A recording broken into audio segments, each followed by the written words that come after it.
Alors vous êtes professeur des écoles à Saint-Michel. C'est bien ça. Racontez-nous un peu cette semaine folle que vous venez de vivre. Eh bien écoutez, voilà, je suis donc rentrée lundi en classe. J'ai fait 2 jours de classe, lundi, mardi. Mercredi, je travaille donc pour mes préparations, pour mes corrections, pour les élèves à besoins particuliers. Et là, j'ai ma directrice qui m'appelle en m'indiquant que dans ma classe, lundi et mardi, il y avait une élève qui s'est fait tester donc aujourd'hui et qui est positive. Donc à partir de là, j'arrête tout et j'appelle les parents un par un.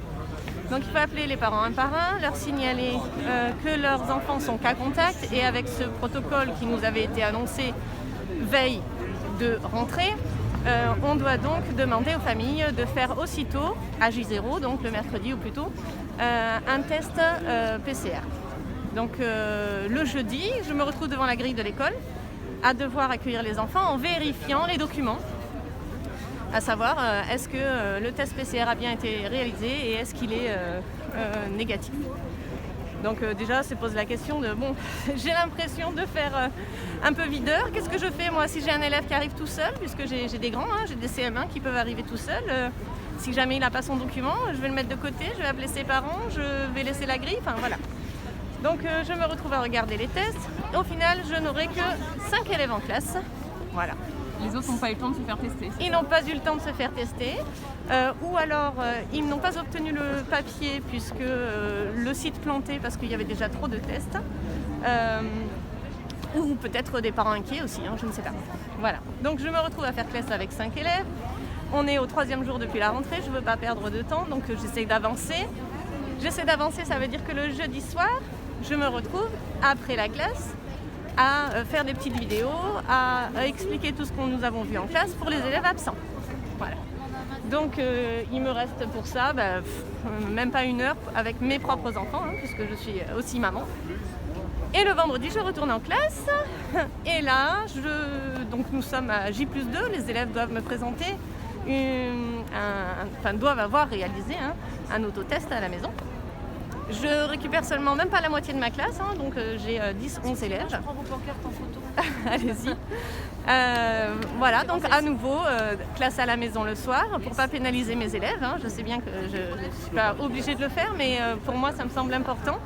Les élèves n'ont pas déjà une scolarité très facile depuis 2 ans, donc voilà. J'ai pas envie qu'ils prennent de retard, j'ai envie qu'on puisse avancer, qu'ils perdent pas contact avec l'école. Donc voilà, on est reparti pour la classe à la maison à nouveau. Et là, j'apprends dans le week-end, puisque les élèves devaient se refaire tester avec des autotests à J+4, que j'ai un nouvel élève positif. Mais entre-temps, nous avons eu un nouveau protocole qui nous indique que si dans les 7 jours suivant un premier cas, on a à nouveau un enfant positif, il ne se passe rien, on est encore dans un cycle. Donc j'avertis personne. Voilà, j'ai un nouvel élève positif. Il y a des personnes qui peuvent être fragiles autour de ces élèves cas contact. Il peut y avoir leurs parents, leurs grands-parents, les personnels de la mairie, les enseignants, les AESH. Bon, voilà. Très bien. Donc j'ai repris ma classe lundi, mardi à peu près normalement. Et là, je sais que j'ai le frère et la sœur d'enfants qui sont à nouveau malades. Donc ça va certainement impacter ma classe. Mais maintenant, nouveau protocole. Donc il s'agit de faire seulement... il est conseillé aux familles de faire 3 autotests.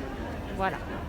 Ces 3 autotests, eh bien nous on se dit, puisqu'on est dans une école plutôt défavorisée au niveau de la population, ça serait bien que les parents, on leur fournisse une attestation.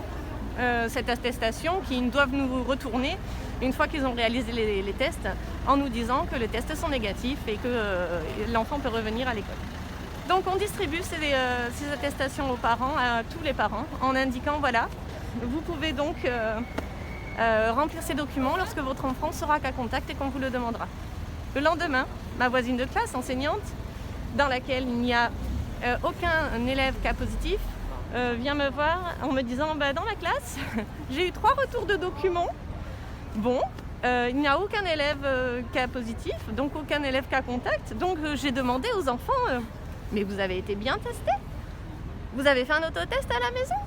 Et les enfants m'ont tous dit très honnêtement « Ah non, pas du tout !» Voilà. Donc les attestations sur l'honneur des parents, ils n'ont pas forcément eu le temps de lire les documents, puisque les parents aussi sont surchargés par toutes les informations qu'on leur donne.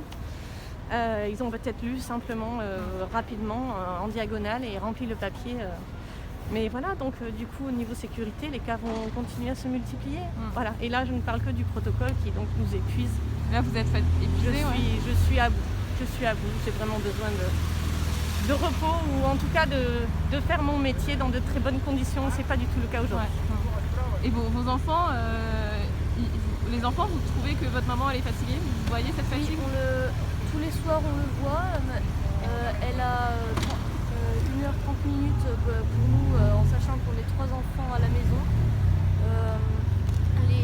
Les week-ends c'est pareil, les vacances